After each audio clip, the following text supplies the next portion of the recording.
विगत 2 दिनों से हम आदिम अर्थव्यवस्था को पढ़ रहे हैं।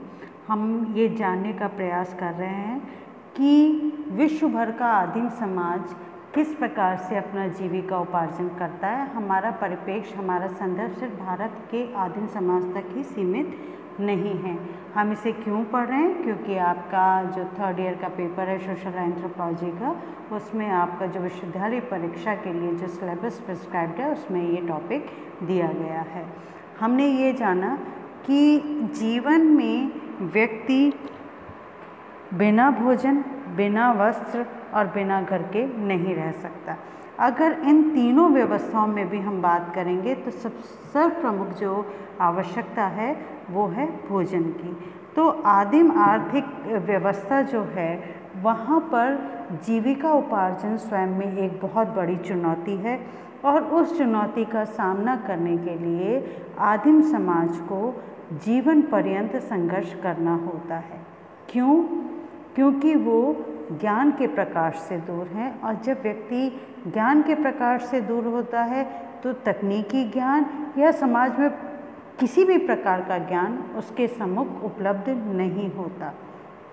और ये एक ऐसा विषय है जिसमें हम कितना भी गहन और चिंतन मनन करें, लेकिन सभी विश्व की संस्कृतियाँ ये विश्वास करके चलती हैं, ये मानती हैं कि आदिम समाजों की एक अपनी उत्कृष्ट व्यवस्था है, एक विशेष संस्कृति है जिसको हमें संयोजित करके, संरचनित करके और हमेशा उसको बनाए रखने के लिए सचेत प्रयास करने चाहिए।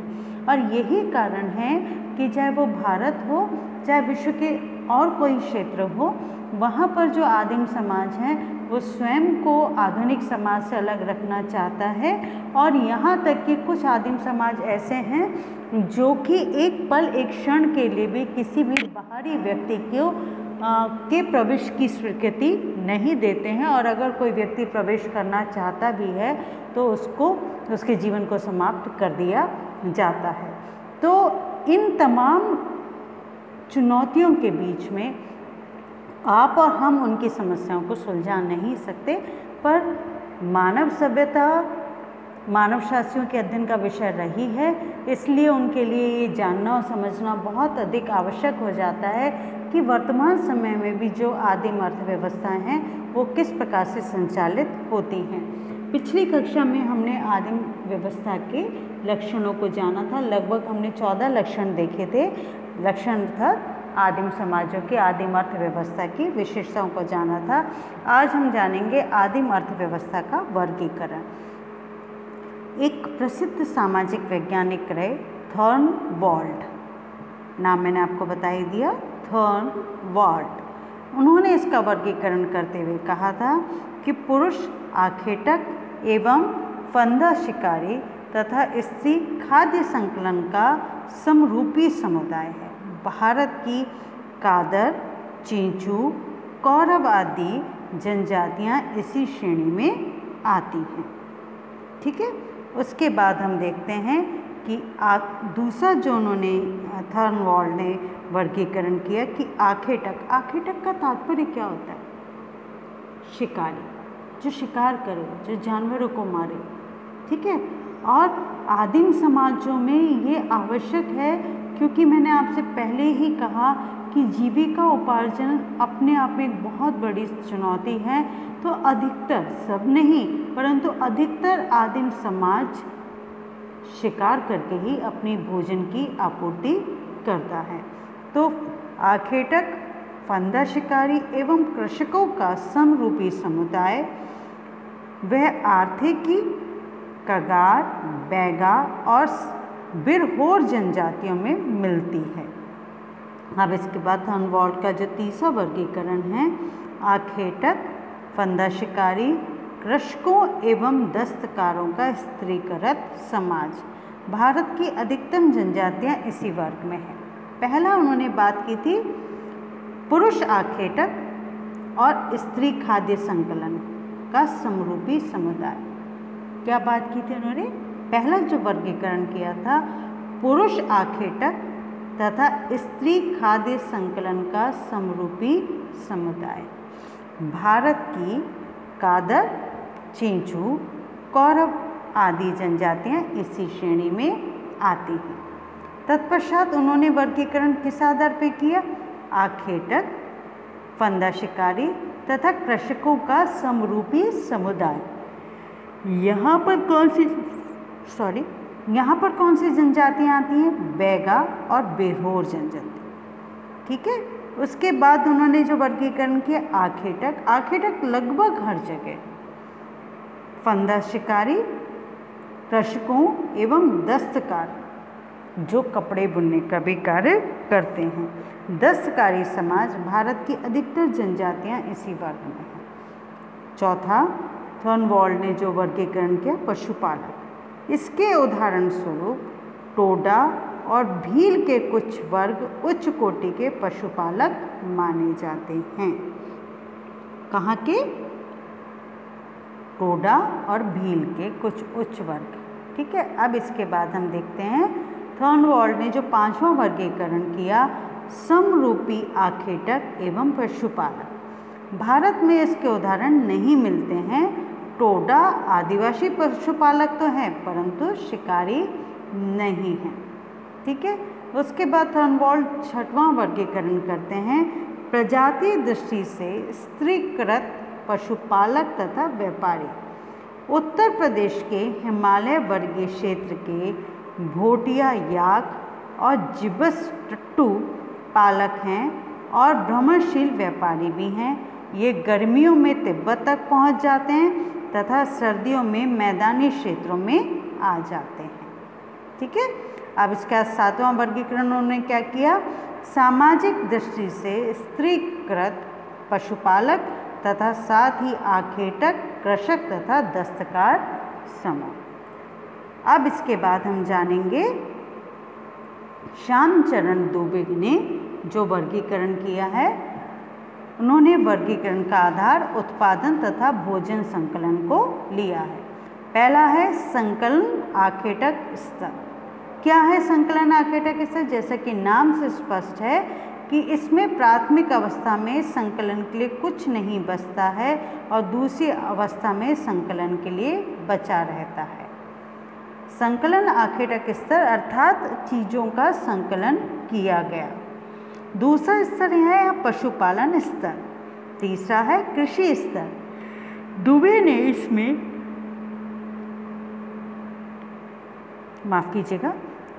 तीसरा है कृषि स्तर। दुबे ने इसमें 2 प्रकार के उप प्रकार बताए हैं। पहला है फलोदयन आश्रित आर्थिकी, दूसरा है कृषि आश्रित आर्थिकी। कृषि आर्थिकी के भी 2 उप प्रकार हैं, सरल कृषि व्यवस्था, विकसित कृषि व्यवस्था। कौन कौन से हैं? सरल कृषि व्यवस्था, विकसित कृषि व्यवस्था। अनेक मानवशास्त्रियों एवं सामाजिक मानवशास्त्रियों ने उपरोक्त वर्णित आर्थिकी के वर्गीकरण का आलोचनात्मक मूल्यांकन किया है। आलोचनात्मक मूल्यांकन सदैव से हर धारणा को दिए हुए हर तथ्य पर जब कोई भी वैज्ञानिक उस तथ्य को प्रतिपादित करता है तो वो अपेक्षित होता है। क्यों अपेक्षित होता है? क्योंकि विश्व में आज तक ऐसी कोई अवधारणा स्थापित नहीं हुई है, ऐसा कोई भी तथ्य नहीं बना है जिसके विरुद्ध व्यक्ति अपना विचार प्रकट ना करे। क्यों? क्योंकि मानवीय स्वभाव ऐसा है कि वो सर्वथा कभी भी किसी एक तथ्य पे एक मत नहीं होता। और ये कोई बुराई नहीं है, क्योंकि व्यक्ति के पास सोचने समझने की अपनी एक शक्ति होती है, अपने एक विचार करने की शक्ति होती है, उसके मनोभाव होते हैं, उसका प्रत्येक वस्तु को देखने का अपना एक परिप्रेक्ष्य और एक अपना एक दृष्टिकोण होता है। ऐसी स्थिति में ये स्वाभाविक है कि विरोध के स्वर उठते ही उठते हैं। तो इसका आलोचनात्मक मूल्यांकन किया गया और सभी का ये कहना है कि कोई भी जटिल समाज पूर्ण रूप से उपरोक्त वर्णित प्रकार की आर्थिकी वाला नहीं होता। इसी प्रकार से यह भी आवश्यक नहीं कि जो विभिन्न आर्थिकी के चरण बताए गए हैं उनमें गुजर कर ही प्रत्येक समाज अगले प्रकार या वर्ग में प्रवेश करे। ये विभिन्न स्तर हैं, परंतु आवश्यक नहीं है कि प्रत्येक समाज प्रत्येक चरण से गुजर कर ही अगली अवस्था तक पहुँचे। न्यूजीलैंड के माओरी बिना पशुपालक अवस्था से गुजरे ही सीधे कृषि अवस्था तक जीवन यापन करने के लिए पहुँचे। देखिए, जब कभी हम किसी तथ्य की आलोचना करते हैं, किसी कॉन्सेप्ट की आलोचना करते हैं, किसी अवधारणा की आलोचना करते हैं, तो उस आलोचना को बल तभी मिलता है जब हम अपने द्वारा प्रतिपादित तथ्यों का जो हमारा आलोचनात्मक दृष्टिकोण है उसके साथ हम कुछ सटीक तथ्यात्मक जानकारियों को भी उपलब्ध कराएं, अन्यथा हमारी आलोचना ईर्ष्यावश की गई आलोचना मानी जाएगी। इसलिए स्पष्ट है कि जब आप किसी तथ्य की आलोचना करें तो आपकी बात जो आपने रखी है उसकी पुष्टि के लिए आपके पास तथ्यात्मक आंकड़े, तथ्यात्मक शोध भी उपलब्ध होने चाहिए। जिस प्रकार से यहाँ बताया गया कि आवश्यक नहीं है कि प्रत्येक संस्कृति पहले चरण से दूसरे चरण और दूसरे चरण से तीसरे चरण की ओर पहुँचे, वो पहले चरण से सीधे तीसरे चरण पर भी पहुँच सकती है। और इस उदाहरण को देने के लिए न्यूजीलैंड के माओरी आदिम जनजातियों की बात की गई, जहाँ बिना पशुपालक अवस्था से गुजरे ही सीधे कृषक अवस्था में जीवन यापन करने की अवस्था की चर्चा की गई। सर्वप्रथम मेलिनोवस्की, उसके पश्चात रैडक्लिफ ब्राउन ने भी ये मत व्यक्त किया कि आदिम समाज विकास के क्रम के प्रतिनिधि नहीं हैं। आवश्यक नहीं है कि समाज निश्चित चरणों से होकर ही सरल से जटिल में विकास करे। सरल से जटिल अवस्था में विकास तो होता है, परंतु उसके लिए निश्चित चरण में होकर विकास होना आवश्यक नहीं है। बात समझ गए आप? तो कहने का तात्पर्य कि 1 से 2, 2 से 3 और 3 से 4 ही विकास की अवस्था है, लेकिन आलोचकों का ये मानना है कि यह आवश्यक नहीं है कि 1 से कोई 2 पे पहुँचे, 1 से वो सीधे 3 पे भी पहुँच सकता है। और ये स्वाभाविक सी बात है। आप स्वयं देखें कि किसी के छलांग लगाने की ताकत ज़्यादा होगी तो 1 से सीधे 3 पे भी पहुँच सकता है ना। ये कहीं लिखा हुआ तो नहीं है ना कि 1 से 2 पर ही पहुँचे। बात समझे आप? तो इसी बात को उन्होंने रखा। किसने रखा? सर्वप्रथम मेलिनोवस्की तथा रैडक्लिफ ब्राउन ने रखा।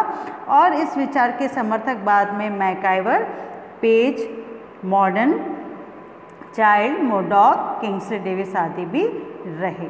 अब बात करते हैं हम आर्थिक विकास के चरणों की। क्या है आर्थिक विकास के चरण?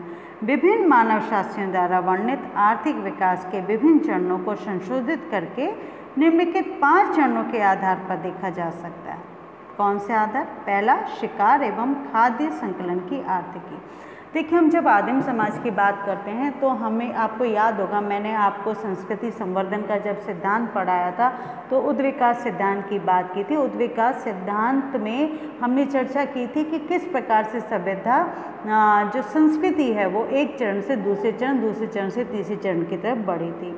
और ये हैंस प्रूव्ड फैक्ट है कि सबसे पहले जब मानव सभ्यता बनी तो शिकार, क्योंकि भोजन मूलभूत आवश्यकता थी, भले ही कच्चा मांस खाया जाता था, ये पका के खाया जाता था, वो अलग चीज़ है, लेकिन शिकार और कंदमूल को इकट्ठा करके खाने की प्रवृत्ति देखने को मिली। तो आदिम समाजों में आज भी कुछ आदिम समाज ऐसे हैं जो जघन्य घने जंगलों में रहते हैं जहाँ रोशनी तक भी नहीं पहुँच पाती। तो ऐसी जगह शिकार और खाद्य संकलन की आर्थिकी देखी जाती है। तत्पश्चात पशुपालन आर्थिकी, तो पशुपालन अवस्था भी हमने पढ़ी थी। फिर कृषि आर्थिकी, तो हमने कृषि अवस्था भी पढ़ी कि पहले शिकार और खाद्य संकलन किया जाता था प्रथम अवस्था में, दूसरी अवस्था में पशुपालन, तीसरी में कृषि। फिर यहाँ चौथी जो अवस्था है दस्तकारी आर्थिकी और 5वां है औद्योगिकी आर्थिकी। चलिए अब इसे हम थोड़ा सा विस्तार से पढ़ने की चेष्टा करते हैं। पहला है शिकार एवं खाद्य संकलन की आर्थिकी। ये क्या है? पढ़ें, आप समझने के लिए तैयार हैं? यह अवस्था आदिम आर्थिकी का प्रथम चरण माना जाता है। अभी अभी मैंने आपसे कहा था कि जब मनुष्य के पास उत्पादन का कोई ज्ञान नहीं था, लेकिन भोजन तो जब मानव शरीर निर्मित हुआ, किस प्रकार से हुआ, हमारे पूर्वज कौन थे, है ना? हर्बर्ट स्पेंसर ने किसकी थ्योरी को एडॉप्ट किया? ये सारी चीज़ें हम पहले पूर्व में चर्चा कर चुके हैं। लेकिन ये जो भोजन की, भोज्य पदार्थों की जो आवश्यकता है वो मनुष्य को भी होती है, पशु को भी होती है। तो जब मनुष्य अवस्था में आया तो उसके लिए भोजन एक मूलभूत उसकी आवश्यकता थी, बिना उसके कोई भी मनुष्य जीवित नहीं रह सकता। तो क्योंकि वो सभ्यता का प्रथम चरण था, इसलिए वो उसने अपने भोजन के लिए शिकार करना आरंभ किया था और कंदमूल खाकर, पेड़ से, पौधों से जो कुछ भी उसे प्राप्त होता था, और इन कंदमूलों को वो एकत्रित भी करता था और साथ में वो उनको एकत्रित कर अपने भोजन का इंतज़ाम तो करता ही था, साथ में उसे थोड़ा बहुत एकत्र करता था। और ख़राब हो जाने पर स्वाभाविक तौर है कि व्यक्ति में सूंघने की भी शक्ति है, पशु में भी होती है। आप किसी पशु को सड़ा गला खाना देख के देखिए, आप किसी किसी कुत्ते को एकदम सड़ा हुआ कोई खाना देंगे तो वो सूंघेगा। यहाँ तक कि कोई भी जानवर, जहाँ तक मैं समझ पाती हूँ, वो पहले किसी भी भोजन को ग्रहण करने से पहले सूंघता है, और अगर वो उसके लायक नहीं लगता तो उसे वो छोड़ देता है। तो ये जब पशु ऐसा करता है तो मनुष्य ऐसा करेगा ही। तो खराब हो जाने पर उसे फेंक दिया जाता था। मानव स्वयं का कोई उत्पादन कार्य नहीं करता था। हम किस अवस्था की बात कर रहे हैं? प्रथम अवस्था की बात कर रहे हैं। फिर इस अवस्था में मनुष्य ना तो पेड़ उगाने जैसी व्यवस्था से परिचित था, ना ही खेती करने जैसी व्यवस्था से परिचित था। मछली पकड़ना तथा शिकार आदि जानकारी उनके पास, उन्होंने आवश्यकता आविष्कार की जननी है। ये चीज़ यहाँ इम्प्लीमेंट होती है कि भूख तीव्र है, कैसे भोजन ग्रहण किया जाए, तो मछली को मारकर खाया जाता था, जानवरों को मारकर खाया जाता था। परंतु अर्थशास्त्री इसको भी उत्पादन की श्रेणी में नहीं रखते हैं, ये ध्यान रखने योग्य बात है। कुछ अर्थशास्त्री इसको उत्पादन की श्रेणी में नहीं रखते। मानव आखिर तक की अवस्था में शिकार करके अपना जीवन यापन करता था। अब हम दूसरी अवस्था की तरफ जाएं, उससे पहले हम देखें कि कहाँ ये किस प्रकार के आदिम समाजों में इस प्रकार की अवस्था पाई गई। तो भारत की बिरहोर, खरिया, चेंचू, कादर, पलियान, पनियान, मानंडी, कुरुम्बा आदि जनजातियों में इस प्रथम चरण की अवस्था की आर्थिकी में जीवन यापन करने की प्रवृत्ति दृष्टिगोचर होती है। कादर केवल खाद्य संकलन करती हैं। खाद्य संकलन करने वाली जनजातियां मछली मारने का काम तथा अन्य जानवरों का भी शिकार करती हैं। ये लोग जंगलों में कंद, फूल, फल आदि एकत्र करके तथा शिकार करके भी जीविका चलाते हैं। इस प्रकार की आर्थिकी वाली जनजातियां लंका में वेदडा तथा ऑस्ट्रेलिया की आदिवासी, फिलीपीन और मलाय की पिग्मी तथा अफ्रीका की बुशमैन हैं। खाद्य पदार्थ का संकलन प्राधान्यतः स्त्रियां और बच्चे करते हैं।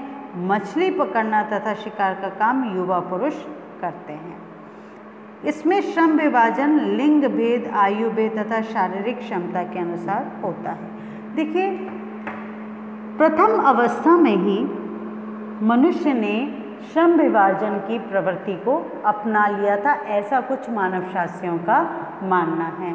जैसे जो छोटे बच्चे हैं, जो स्त्रियां हैं, वो कठोर काम नहीं करती थी, जिनमें शारीरिक श्रम, शारीरिक बल अधिक लगता हो, और पुरुष शिकार करने का कार्य करते थे। अब आगे हम बढ़ते हैं और देखते हैं इसके संबंध में और हम क्या जानेंगे। सामूहिक संपत्ति के नाम पर शिकार के क्षेत्र में मछली मारने तथा खाद्य संकलन के क्षेत्र होते थे। हमने इस बारे में कल चर्चा की थी कि सामूहिक संपत्ति तो थी नहीं, आदिम समाजों में है ही नहीं। कैसी सामूहिक संपत्ति? जो वर्तमान में आधुनिक समाजों में जिसे सामूहिक संपत्ति माना जाता है कि बहुत बड़ा भवन है और परिवार में 4 भाई हैं, चारों भाइयों की वो सामूहिक संपत्ति है ना। वहाँ आदिम समाजों में सामूहिक संपत्ति के नाम पर एक साथ मछली मारना, एक साथ मछली एकत्रित करके फिर उसे बांट लेना, यहाँ इस तरह की व्यवस्था की बात की जाती है।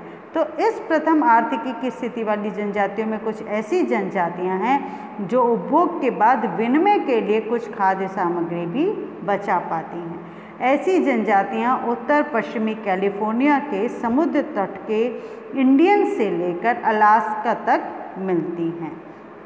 ये लोग जनसंख्या में अधिक होते हैं तथा व्यापार केंद्रों के संपर्क में होते हैं। प्रधानों तथा मुखियों के द्वारा शिकार तथा खाद्य संकलन के क्षेत्र नियंत्रित तथा संचालित होते हैं। देखिए, जो पावरफुल है, what ever the reason is, कारण चाहे कोई भी हो, पर जिसके पास संपत्ति है किसी भी रूप में, जिसके पास सत्ता है किसी भी रूप में, जिसके पास ताकत है किसी भी रूप में, वो प्रधान तथा मुखिया क्या करते हैं, उस समस्त जो व्यवस्था है शिकार तथा खाद्य संकलन की, उसे नियंत्रित और संचालित करते हैं।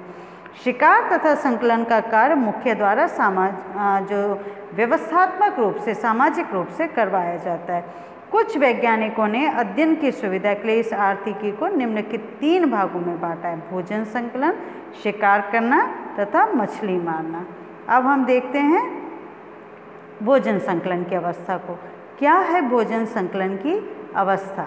भोजन संकलन की अवस्था में हम देखते हैं कि यह आर्थिकी सबसे सरल, न्यूनतम तथा साधनों वाली आर्थिकी है।